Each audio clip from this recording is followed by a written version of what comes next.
No. Well, you're so right. I had last week or about 2 weeks ago, I had an ex. He was with the DOD for I think for 10 years, and then his conscience really bothered him. He could not handle it any longer in his part. But he was telling me that everything is so corrupt in the government that it needs to be swept out, because that's why he left. He realized after 10 years of what he was doing, gathering information on citizens and all kinds of stuff, that it just made him so sick that he couldn't live with himself anymore. Yeah, well, he took care of himself, and that's fine. He obviously cannot. He's no longer a factor, and can't really do it. He couldn't do anything when he was working for the government either. Now that he's out, it's very difficult. But at least he's not. But he was replaced. But that's a good thing.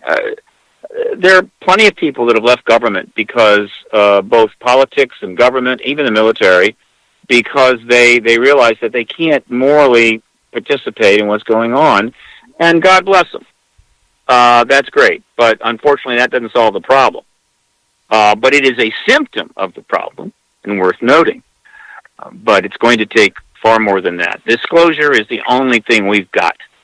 And it may be that another nation will launch it first, and that all that means is that the United States will be in a much weaker position post-disclosure, and it will have a harder job in reclaiming the people's trust, because if the President of the United States goes in front of the American people and say there's extraterrestrials here, but does it because Vladimir Putin just did it 3 days prior, it's not as if the people are going to say, "Oh, wow, you're telling us the truth now. We really appreciate that." No, they're going to say, "You're only telling us the truth because Vladimir Putin did it first, and so you get nothing from us, right? You get no points at all." So again, the military intelligence complex that was worried about Clinton disclosing before they could get out in front of the issue should be, and I've said this so many times, I got to believe somebody's heard it, in the DOD, at the Pentagon, but they should be terrified of the prospect that Vladimir Putin would disclose it first. Well, it'd sure make our president not look too good if he came out and, disclosed it to his citizens of his country and to the world. Mm-hmm. You betcha. Of course, it's a good way to make us look even worse out there, too, with the rest of the population, too. Right now, Vladimir Putin is eating our lunch. He's taking our lunch money. He's eating our lunch. He's pulled the rug out from under us. He's playing three-dimensional chess. We're playing hooks and ladders. It's rather striking to watch happen. But I've always had a certain circumspection about that. The United States is not the most perfect nation. It is not God's gift to the world. It is a republic with some assets and some positives, which could be very, very helpful and could develop into something even more valuable and constructive.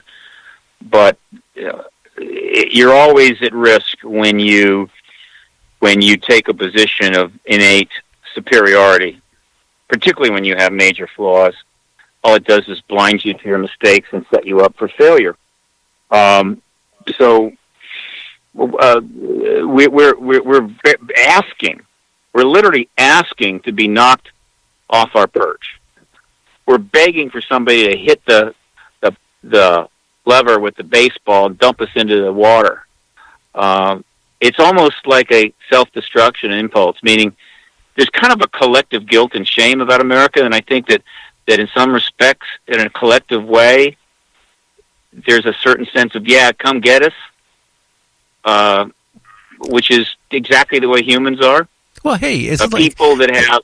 Well, it's just like, Steve, like when you're a kid, right? You do a bunch of bad things, right, and it bothers you, and then you purposely start doing things trying to get caught. Well, that's what I feel like what's going on here with our government. I mean, it's got to a point now where you just can't cover it. That is a lesser version of that. It's not a good place to be, where you're doing stuff that you know is bad, and so you literally start taking chances. So you get caught, and thus there will be a retribution. You'll be punished, and so forth. That's one thing. But there's a far deeper version of that, and that is that a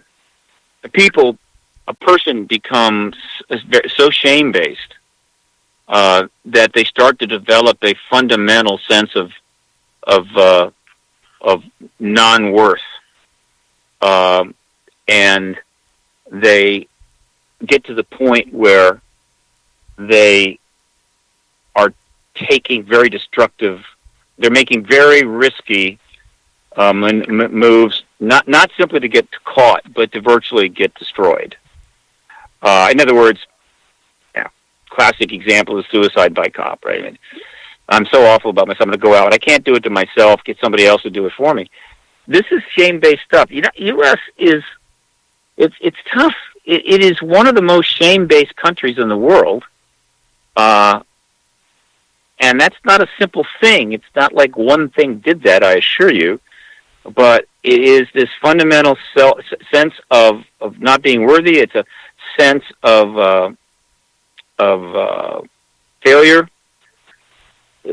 Some people react by becoming hyper-partisan, hyper-patriotic, which is kind of the same thing as narcissism as a person.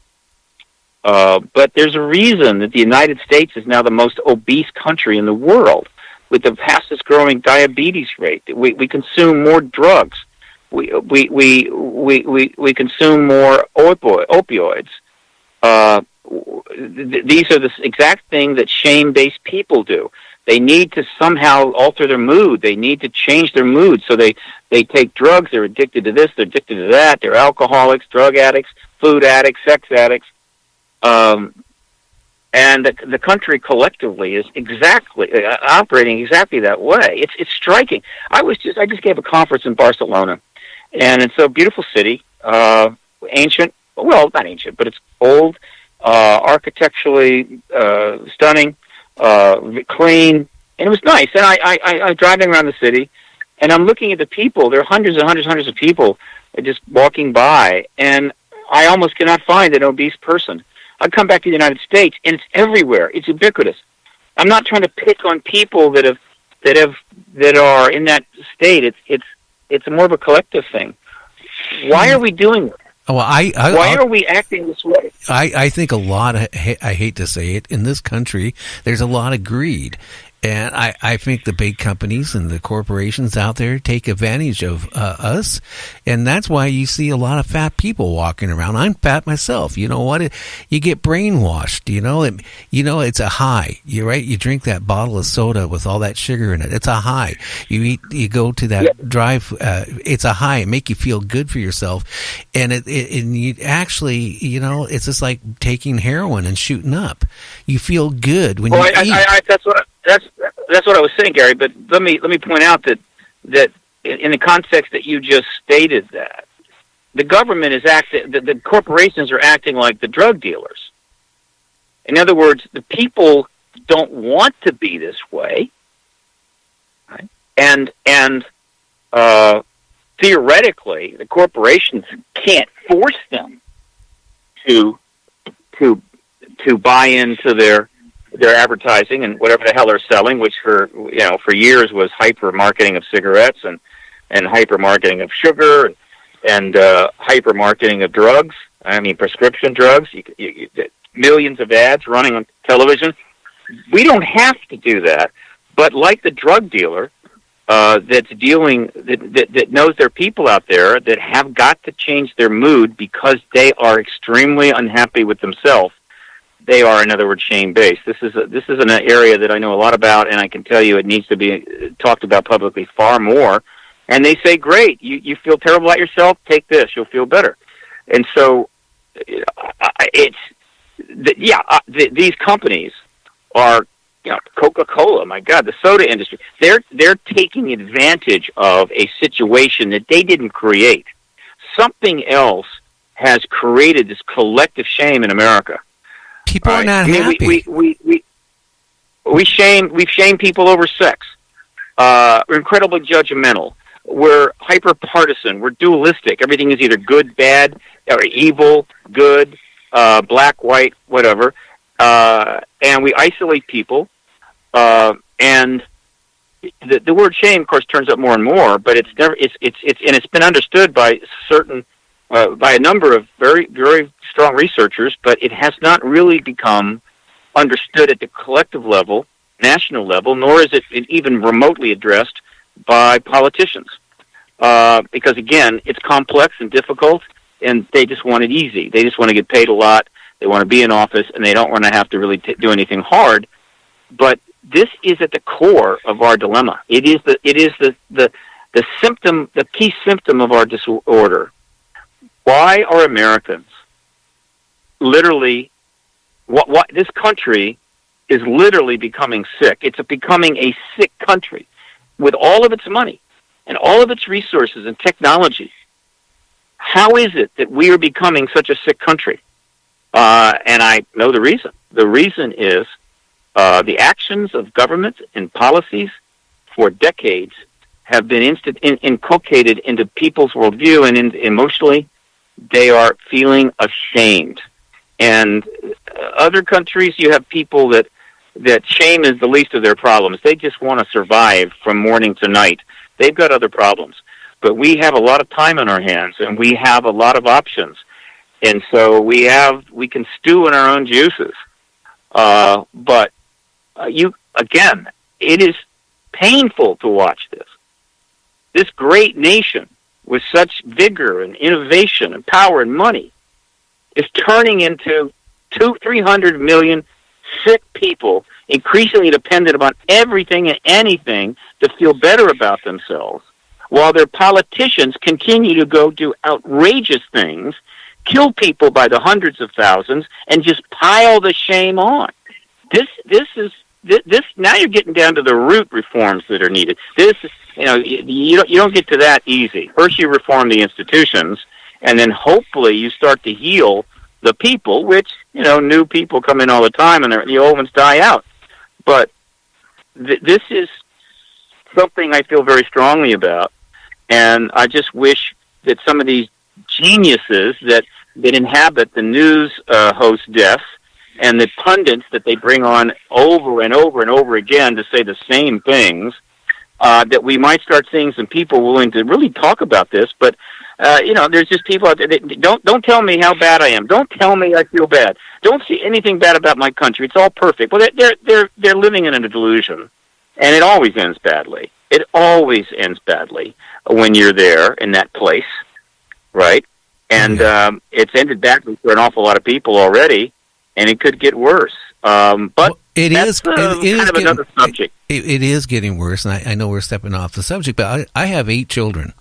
And out of the 8 children, 6 of them turned out good. 2 of them ended up with some issues, major issues. And a lot of it is, they get out of high school, they go do a little bit of college, they go out and think, I can get a good job.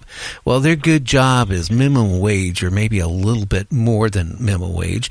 Then they realize they can't survive on their own, so they either have to come back and move in with their parents, and then they feel ashamed of themselves. They don't understand what's going on with the economy. I mean, we're told the economy is doing really good. Yeah, it's doing really good on low-paying service-type jobs. So a lot of people are out there, they're unhappy, totally unhappy. Then they mistrust the government.